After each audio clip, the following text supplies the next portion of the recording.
Welcome to Talkin' Trash with Will Nash. Thank you so much for joining us, whether you're watching, whether you're listening. We appreciate you being here. And we're actually welcoming back to the podcast Mackenzie Bradbury. Thank you for being here. Thanks so much for having me back. Now, you are the Sustainability and Eco Impact Coordinator here at Busch Systems. That's what they call me. That's what they call you, right? A very, very fancy title, very pretty title. You do a lot here behind the scenes.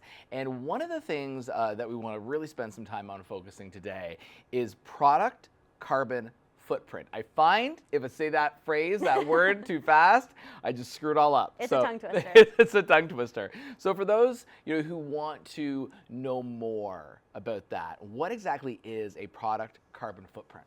That is a great question. I feel like product carbon footprints are like relatively new or recently being talked about and brought up more. I feel like a lot of people are familiar with the carbon footprint, which is the total amount of greenhouse gas emissions attributed to our actions, whether that is, the electricity you're using in your house or, you're driving a car and there's emissions with that gas. But attributing tongue twister. Yeah. But attributing it to a specific product is kind of all about measuring the environmental impact of that product from the beginning of its life cycle all the way to the end of its life cycle. So looking at the emissions in the material sourcing, in the manufacturing process, how it travels by truck, by boat, by rail, any sort of way that it does, as well as storage emissions, and then kind of in use all the way to end of life, whether it's being recycled at end of life or, is it going to sit in the landfill, and all of these different steps of the supply chain have different emissions attributed to them. So a product carbon footprint is all about figuring out what those emissions are and what the environmental impact of all those steps are. There's so much that you said there to really break down and so much that is interesting information. Now, if you are watching this or listening to this podcast now, from a company perspective, what do you think are the true benefits of product carbon footprint? Like, what would someone be like, oh, okay, yeah, I definitely want to implement that into my plan? I think they are extremely beneficial because you kind of get a snapshot of your supply chain for a specific product, where I feel like you don't usually get to look at the entire supply chain in one space because there's so many different departments, whether it's like internally or externally, different kind of people who work along the supply chain of a product from beginning of life all the way to end. And often, the person who's sourcing the material might not be having a conversation, with the person that's using the product, like the consumer or the customer. So it's kind of nice to have access to all that information in one space and really like assess and look at your supply chain and then find those areas where you could work to reduce the emissions. So whether that's maybe like it's maybe traveling further than you had originally thought, or maybe you could use a more sustainable material like a recycled material. It's kind of like having access to all of that in one spot and not, having to go talk to everyone to try to figure out what those things are. So I think it's most beneficial for that. It's interesting, right? When you talk about, starting, going through the process and then finishing it, there is a good chance, especially because it can be quite a lengthy process from what you're telling me, that it might not be the same person at the start line who's at the finish line, right? So from a perspective of tracking it, from mapping it out, how do you do that? Or where do you find it? Yeah, it's definitely a challenge. So we worked with a company called Carbon Graph, and we did what's called like a flagship product. So we chose one of our recycling containers and we kind of worked to map out what tracking it would look like from the beginning to end of life and where we'd need to find information, what questions to ask, because that's another thing. You need to know kind of what information you're wanting to find to make it as easy as possible for everybody that you're communicating with.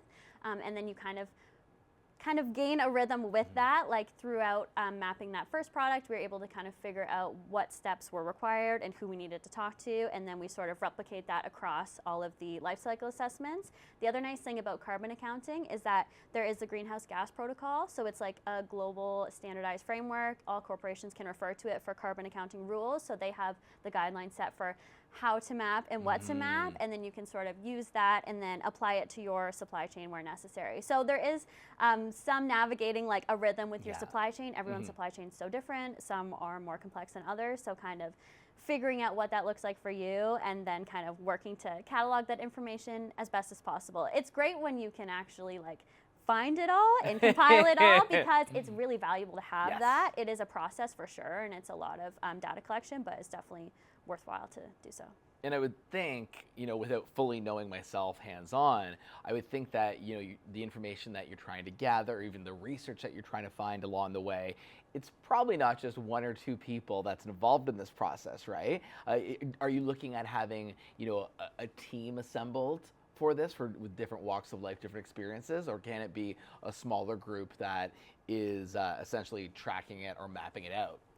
That's an interesting question. I mean, I think it would depend on the company and kind of what works best. And also timeline-wise, like it can be something that's ongoing, and also the science is like continually updating. So it always requires some auditing or some like looking back and making sure everything is consistent across all your product carbon footprints and everything's up to date. So definitely can be worthwhile to have more people involved in the project. We work with LCA consultants, we call them, so life cycle assessment experts at Carbon Graph. So they are able to kind of guide us in the right direction, and then internally, like working with different departments, operations, research and design, and kind of figuring out, everyone has a role and a hand in the project. And again, just based on your company, what will work best for the tracking. You can also like outsource some tracking or like work with companies. Like we work with Carbon Graph for that software, so kind of. It's interesting to me too, because I know it's, again, you've mentioned a couple of times that it is truly different with every company. I mean, just because you're doing something like this, there's I would think, no right or wrong way to do it. I mean, maybe there is a right or wrong way to do it. Best practices, but it will look different for everybody. For everybody, for sure. That's what I'm trying to say. Yes. So what steps would be involved in the process of trying to map the carbon footprints? Lots of steps. Okay. That's it. Yeah. Yes. It is quite a mission, but a worthwhile mission. Definitely working with a consultant or an expert if you are not, a carbon accountant yourself. So that's what we did. And mapping that flagship product, which is like really the key, because you need to understand what your supply chain looks like.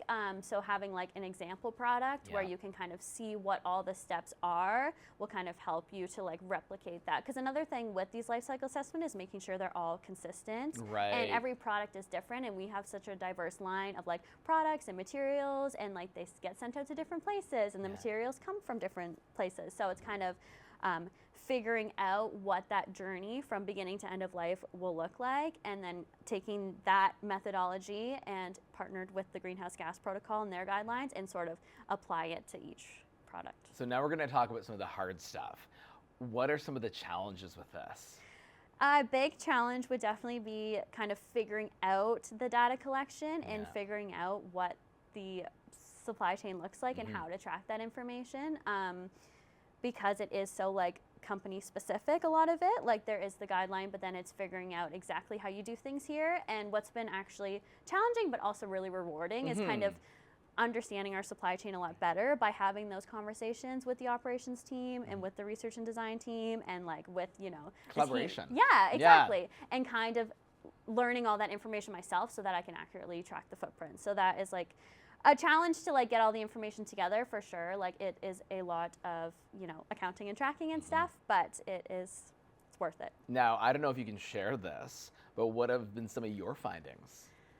I have found some things, as we do. It is, again, really cool to see that snapshot of the supply chain. One of my personal favorite findings is we've been incorporating a lot of post-consumer recycled content. That's been a big push for our team into our bins, and to actually see the impacts, the environmental impacts and the emissions reduction of that initiative has been really rewarding, because I don't know, it's just nice to have like a number and like, like this is what the true impact is really cool. So we've seen like with comparable products using raw plastic versus recycled content, recycled plastic, 50% decrease in emissions. So that's been pretty cool. I feel like, can we get a little round of applause for that one? So that's been like my favorite finding, and then kind of getting to be involved in offering feedback and how we can minimize the footprints like across the board, and like what best strategies will be moving forward, because it really helps you like set true sustainability goals that will have an impact, because you've now seen what the product carbon footprints look like, and you can see what that impact will be. So that's Well, I had such a great time learning and chatting with you today, especially when it comes to, product carbon footprint, which is 3 words you do not want to say too fast. That is one thing that I've definitely learned today. Mackenzie, thank you so much for joining us here on the podcast. Again, returning Thanks visitor. for having me back once again. The Sustainability and Eco Impact Coordinator here at Busch Systems, Mackenzie Bradbury. It's Talking Trash with Will Nash. Thank you for watching. Thank you for listening.